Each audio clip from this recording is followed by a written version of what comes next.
গল্পের শুরুতে আমরা একটি ছেলেকে দেখতে পাই যে কিনা তার কাঁধে অদ্ভুত কিছু একটা অনুভব করলো। সে উপরে তাকে দেখলো আরেকটি গিরবার যেটি সঙ্গে সঙ্গে তার পিছু ধাওয়া করতে শুরু করে। টমাস সর্বশক্তি দিয়ে দৌড়াতে লাগলো, কিন্তু সে জানতো যে শুধু দৌড়ালে কোনো লাভ হবে না। সে তার বুদ্ধি খাটিয়ে দেওয়ালের গায়ে গুজে ওঠা ঝোপের মধ্যে লাফিয়ে পড়লো। গিবারটিও তার পিছনে লাফিয়ে পড়লো। তার লম্বা নখগুলো ঝোপের মধ্যে আটকে যায়। টমাস এই সুযোগ কাজে লাগিয়ে কিছুটা সময় আদায় করে নেয়। ঠিক তখনই মিনো এসে পৌঁছালো। টমাস দ্রুত এগিয়ে আসা দেয়ালগুলো লক্ষ্য করে। সে এই সুযোগে সদ্ব্যবহার করার সিদ্ধান্ত নেয়। সে গিবারটিকে এমন একটি জায়গায় নিয়ে গেল যেখানে দেয়ালগুলো একে অপরের দিকে এগিয়ে আসতেছিল, এবং গিবারটি সেখানে পৌঁছানোর সঙ্গে সঙ্গেই তার বিশাল দেহটি দেয়ালগুলো মাঝে পিষ্ট হয়ে যায়। পরদিন সকালে সবাই এটা দেখে হতবাক হয়ে যায় যে সারা রাত গোলকধাঁধায় থাকার পরও টমাস এবং মিলো এলবেকে জীবিত ফিরে আনতে পেরেছে। মিনো ব্যাখ্যা করলো যে টমাসের পরিকল্পনার কারণেই তারা একটি গিবারকে হত্যা করতে পেরেছিল। এর কিছুক্ষণ পরে একটি সভা ডাকা হলো।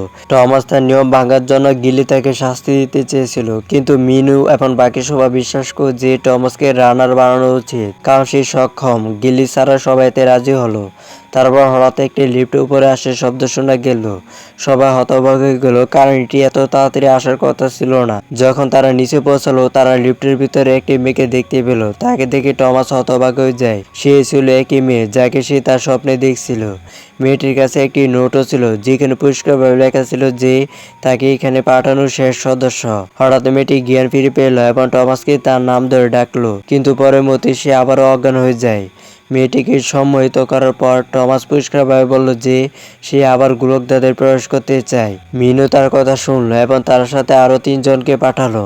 ভিতরে ঢুকে তারা একটি মৃত গিবারও দেখতে পেল। সেটির পা কেটে ফেলতে একটি অদ্ভুত যন্ত্র বেরিয়ে এলো। তারা সেই যন্ত্রটিকে বসতিতে নিয়ে গেল। যন্ত্রটি পরীক্ষা করার সময় তারা দেখলো যে তাতে উইকেটে লেখা আছে, ঠিক সেই নামটি যা মাসিক বাক্সের জিনিসপত্রে লেখা থাকতো। এখন এটা পরিষ্কার হয়ে গেল যে যারা খাবার পাঠিয়েছিল গিবারের কার্যকলাপের পিছনে তারাই ছিল। টমাস তখনও যন্ত্রটির দিকে মনোযোগ দিয়ে রেখেছিল, কিন্তু গিলি নিয়ম ভাঙার জন্য তার শাস্তি চেয়েছিল।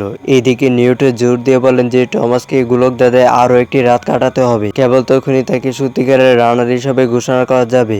মিনু তাকে একটি কুঁড়েঘরে নিয়ে গেল, যার দেওয়ালে গোলকধাঁধার একটি মানচিত্র আঁকা ছিল। মানচিত্রটিতে আংটিটির অংশ ছিল এবং প্রতিদিন গোলকধাঁধাটি একটি নতুন অংশ খুলতো। সবকিছু একটি নির্দিষ্ট নিয়ম মেনে চলছিল। তারপর টমাস যন্ত্রটির উপর 7 সংখ্যাটি লেখা দেখতে পেল। সে অনুমান করলো যে গিবার নিশ্চয়ই এই অংশ থেকে এসেছে। এদিকে মেয়েটার জ্ঞান ফিরল। সে পরে মিনারে উঠে সবার দিকে জিনিসপত্র ছুটতে শুরু করলো, কিন্তু টমাসকে দেখা মাত্রই সে থেমে গেল। টমাস তার সাথে দেখা করতে গেল। মেয়েটি তাকে বলল যে তার নাম তেরেসা। নিজের নাম ছাড়া তার কিছুই মনে ছিল না।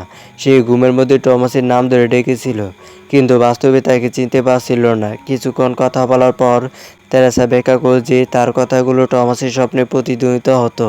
তারপর সে তার পকেট থেকে 2টি নীল বোতল বের করে, যার প্রতিটিতে একই উইকেটে রাখা ছিল। টমাসের মনে পড়ল তার স্বপ্নে সে শুনেছিল যে উইকেট ইজ গুড, দুষ্টু তাই ভালো। এই ভেবে সে এলবিকে ওষুধটা দেওয়ার সিদ্ধান্ত নেয়, কিন্তু সে নড়াচড়া করতে এলবি চিৎকার করতে শুরু করে। সুযোগ বুঝে টেরেসা নিজেকে ইনজেস্ট করে নিল। সে রাতে গিলি টমাসকে একটা খাঁচায় পুরে দিল। কিছুক্ষণ পর চাক তার জন্য খাবার নিয়ে এলো। কথা বলার সময় চাকা বলল যে সে শুধু একবার তার বাবা মাকে দেখতে চায়।